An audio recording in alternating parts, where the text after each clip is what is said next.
ඉතින් ඔයාලගේ පරණ ලැප්ටොප් හාඩ් එකේ ඩේටා ටික රිකවර් කරගන්න බැරුව ඔයාට ඩේටා ටික ගන්න බැරුව ඉන්න අවස්ථාවක් වෙන්න පුළුවන්. එහෙම නැත්නම් ඔයාගේ පරණ ලැප්ටොප් හාඩ් එක වැඩ කරන්නේ නැතුව ඔයා මේ වෙද්දි මේ වගේ හාඩ් ඩිස්ක් පැත්තකට දාලා තියෙනවා වෙන්න පුළුවන්. ඉතින් අද අපි මේ වීඩියෝ එකෙන් කතා කරන්නේ මෙන්න මේ වගේ පරණ ලැප්ටොප් හාඩ් වැඩ කරන්නේ නැතුව අපි පැත්තකට දාලා තිබුණොත් අපේ ඩේටා කොහොමද අපි මේ හරහා රිකවර් කරගන්නේ කියලා සම්පූර්ණ කම්ප්ලීට් වීඩියෝ එකක්.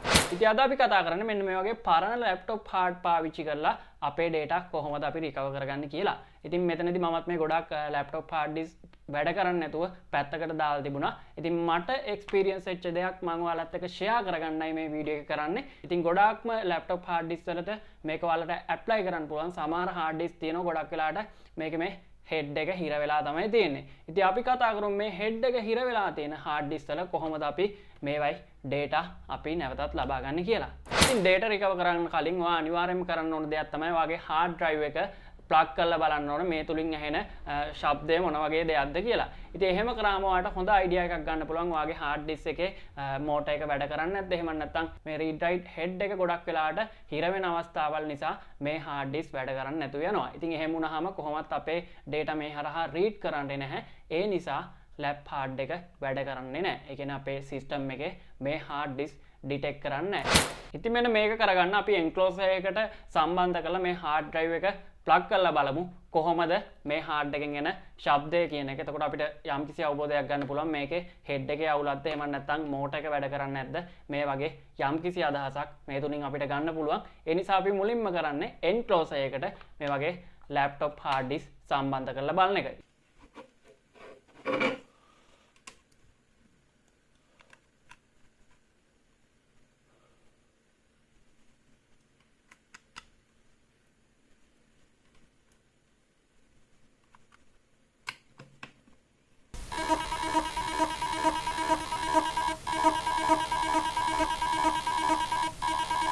right අපි දැන් බලමු වැඩ කරන හොඳ තත්ත්වයේ hard drive එකක් සම්බන්ධ කරලා මෙන්න මේ enclosure එකටම මේකෙන් ඇහෙන මොන වගේ sound එකක්ද කියලා. right අපි මුලින් සම්බන්ධ කරගන්න hard එක වැඩ නොකරන එකේ spin එක හරියට වැඩ කරන්නේ නැහැ. ඉතින් මෙන්න මේකට හේතුවක් වෙනවා මෙන්න මේ read write head එක flatters උඩ හිර වෙලා ස්ටක් වෙලා තියෙන එක. ඉතින් මෙන්න මේ නිසා තමයි hard එක හරියට ස්පින් වෙන්නේ නැත්තේ කියන එක තමයි මම අනිවාර්යයෙන්ම අනුමාන කරන්නේ. ඉතින් ඒක ඒ විදිහටම වෙන්න ඕන තියරි එකට අනුව. right මෙන්න මේ අවස්ථාවේ වාගේ hard drive එක තියෙනවා නම් ඔයාලට try කරන්න පුළුවන් solution මොනවද කියලාත් අපි කතා කරමු. ඉතින් මෙතෙන්දී ඔයාලට පුළුවන් flat surface එකක් උඩ මේ වගේ table එකක් උඩ මෙන්න මේ විදිහට hard එක තියලා මේක plug කරලා බලන්න. ඒතකොට මේකේ head එක loose වෙන්න මේක උදව්වක් වෙනවා. මේ විදිහට කළාත් මේක හරියන්නේ නැත්නම් ඔයාලට ගෙදර ඉඳලම කරන්න පුළුවන් solution එකක් තමයි අද අපි කතා කරන්නේ. මේකට ඔයාලට පාවිච්චි කරන්න පුළුවන් මෙන්න මේ වගේ screw drivers. මේකේ ඔයාලට මම පෙන්නන්නම් එක එක sizes වලින් මේකේ තියෙනවා මේ වගේ tool set එකක් ඔයාලට ගන්න පුළුවන්. මේක ගොඩක් වැදගත් වෙනවා මේ වගේ repairing part කරන අයට වගේම phone use කරන අයට උනත් සමහරලාට මොන හරි ස්ක්‍රූ එකක් ඔයාලට ගලව ගන්න උවමනාවක් වුණොත් මෙන්න මේ වගේ tool set එකක් අරන් තියාගන්න ඔයත්. මෙතෙන්දි මේකට මම පාවිච්චි කරන්නේ මෙන්න මේ T6 කියන tool එක. ඉතින් මේකේ එක එක size වලින් තියෙනවා ඔයාලට පේනවා ඇති. එක එක type එකේ screws. මේ T6 කියන එක තමයි අපිට මෙන්න මේ lap hard drive වල තියෙන screws ගලව ගන්න set වෙන්නේ. ඉතින් මේක මේ විදිහට අපිට මෙහෙම ගලව ගන්න පුළුවන්.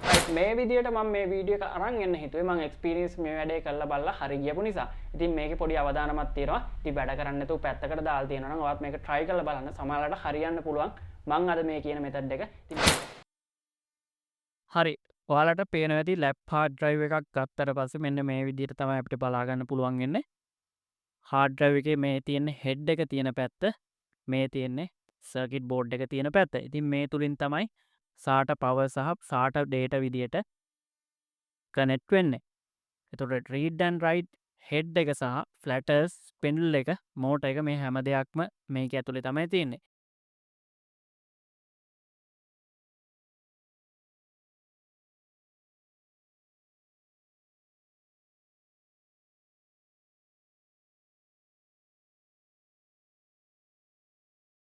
මෙන්න මේ ස්ථානවල තමයි hard drive එකේ screws තියෙන්නේ.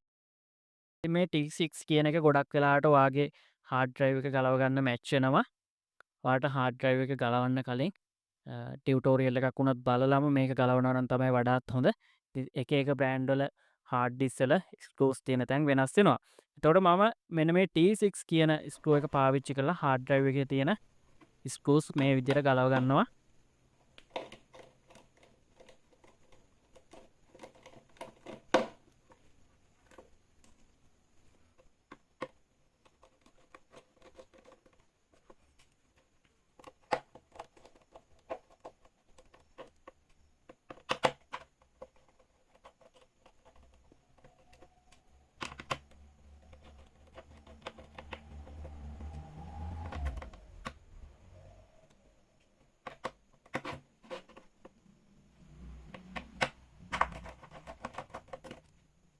හරි වටේම තිබුච්ච ස්ක්‍රූස් 6 අපි ගලවගත්තට පස්සේ මේකේ තවත් කොහේ හරි තැනක ස්ක්‍රූ එකක් තියෙන්න පුළුවන්. ඉතින් අන්න ඒක මෙන්න මේ ස්ටිකර් එක උඩ ඇඟිල්ල තිබ්බට පස්සේ ඔයාලට හොයාගන්න පුළුවන්. මෙන්න මෙතන තමයි මේ hard drive එකේ ස්ටිකර් එක ඇතුලේ තියෙන ස්ක්‍රූ එක තියෙන්නේ. ඒකත් මම ගලව ගන්නවා.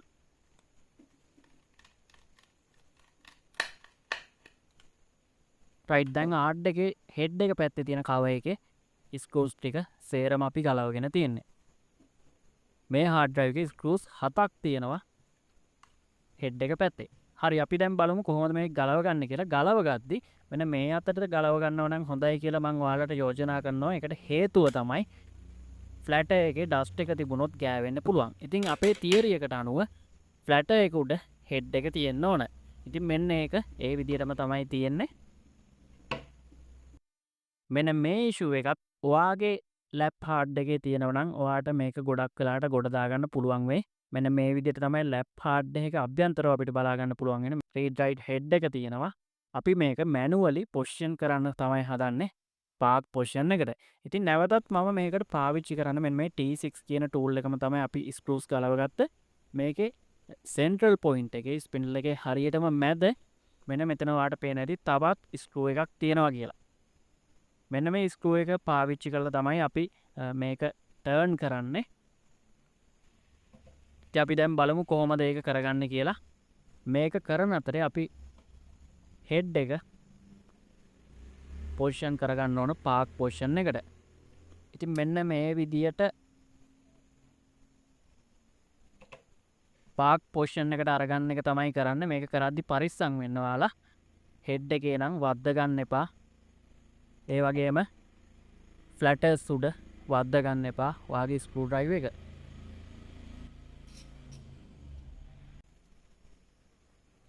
හරි ඉතින් මෙන්න මේ පොඩි ට්‍රික් එක තමයි අද අපි මේ වීඩියෝ එකෙන් කතා කරේ.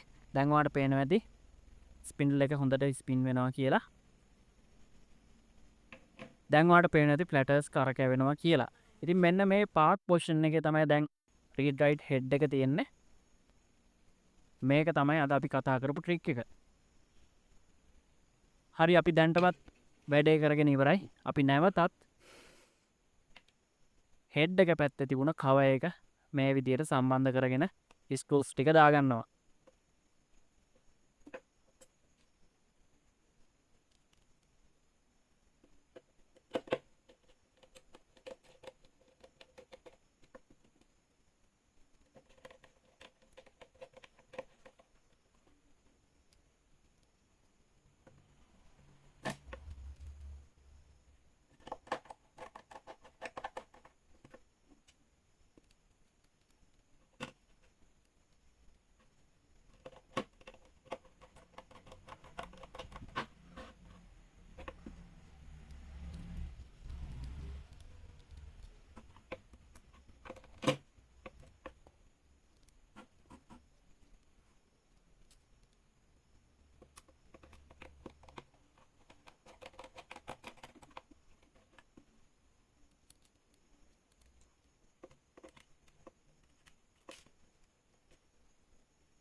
හරි අපි දැන් බලමු නැවතත් එන්ක්ලෝසර් එක පාවිච්චි කරලා hard drive එක සම්බන්ධ කරලා PC එකට. මම මේ සර්කිට් බෝඩ් එකක් තමයි මේකට සම්බන්ධ කරන්නේ.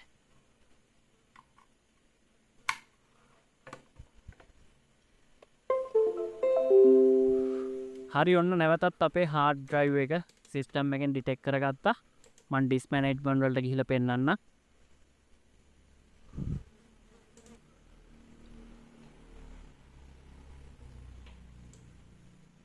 මෙතන පහළ 465ක් පෙන්වන්නේ මෙන්න මේ 500 GB laptop hard එක. මේක this PC වලට ගියාම ඔයාලට බලා ගන්න පුළුවන් මේ විදිහට.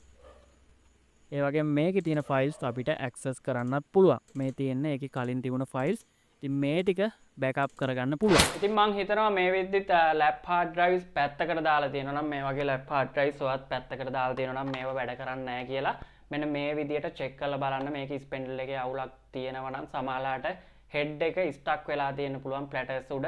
එතකොට ඔයාලට මේ data access කරන්න බෑ. නමුත් අද අපි මේ try කරපු method එක හරහා අපි මේ read write head එක park position එකට position කරාට පස්සේ ආයෙත් hard එක වැඩ කරන්න පටන් ගන්නවා. ඉතින් මේකෙන් කියන්නේ මම විශේෂයෙන්ම මේ hard drives ඔයාලට දිගටම පාවිච්චි කරන්න පුළුවන් කියන එක නෙමෙයි. මොකද මේකේ අවුලක් තියෙන නිසානේ මේ platters උඩ ගිහිල්ලා මේ read write head එක හිර වෙලා තිබුණේ. ඉතින් මෙන්න මේක පැහැදිලිව තේරුම් ගන්න. ඔයාගේ hard drive එකේ තියෙන data ටික ඔයා ඉක්මනටම මේ තුලින් backup කරගන්න කියන එක තමයි මම ඔයාලට යෝජනා කරන්නේ. ඉතින් අද වීඩියෝ එක මේ වගේ hard drives පැත්තකට දාලා වගේ වටිනා data ටික පැත්තකට දාලා තිබිච්ච ඔයා වෙනුවෙන්මයි මම මේ වීඩියෝ එක අරන් ආවේ. ඔයාගේ පරණ lap hard drive වැඩ කරන්නේ නැහැ කියලා පැත්තකට දාලා දෙනවා නම් data ටික recover කරගන්න බැරුව ඔයාත් මේක try කරලා බලන්න. ඉතින් මෙතෙන්දි කියනවා විශේෂයෙන්ම දෙය මේකේ අවදානමක් තියෙනවා. ඒ අවදානම ඔයාලට ගන්න සිද්ධ වෙනවා. මම මේක මගේ experience එකක් තමයි ඔයාලත් එක්ක share කරන්නේ. ඉතින් මම හිතනවා අද මේ වීඩියෝ එක ඔයාලා හැමෝටම වැදගත් වෙන්න ඇති කියලා. ඔයාගේත් lap hard drives පැත්තකට දාලා තිබ්බනම් වැඩ කරන්නේ නැතුව ඔයාගේ data ටික backup කරගන්න බැරුව මේ වගේ stuck වෙලා තියෙනවා නම් ඔයාගේ head එක platters උඩ park position එකට අරගෙන try කරලා බලන්න පුළුවන්. අද අපි මේ වීඩියෝ එකේ කරපු විදිහටම ඔයාගේ data ටික recover කරගන්න. ඉතින් හිතනවා මේ වීඩියෝ එක ඔයාලා හැමෝටම වැදගත් වෙන්න ඇති කියලා. වීඩියෝ එක වැදගත් වුණා නම් අනිවාර්යයෙන්ම like එකක් දාන්න. ඒ වගේම මේ trick එක ඔයා පාවිච්චි කළා මේ hard drive මේ විදිහට recover කරගත්තොත් ඔයාගේ data ටික අනිවාර්යයෙන්ම කමෙන්ට් එකක් දාන්න. ඉතින් ඒ කමෙන්ට් එක මට ගොඩාක් වටිනවා. ඒ වගේම මතක් කරනවා channel එක subscribe කරන්න කියලා. ඒ වගේම notification bell icon එක click කරලා තියාගත්තොත් ඔයාගේ ළඟටම මම වීඩියෝ එකක් upload කරපුවම ගෙන්න ගන්න පුළුවන් හැකියාවක් ලැබෙයි. ඉතින් thank you මේ වීඩියෝ එක බැලුවට. ඊළඟ වීඩියෝ එකෙන් මම මෙන්න මේ hard drive වල ඇතුළත view එක ගැන කතා කරන්න බලාපොරොත්තු වෙනවා. ඉතින් මේ වීඩියෝ එකත් තරම් මම ඉක්මනට වෙන්නම්. හම්බෙමු තවත් වීඩියෝ එකකින්. එතකන් ඔයාලා හැමෝටම සුබ දවසක්.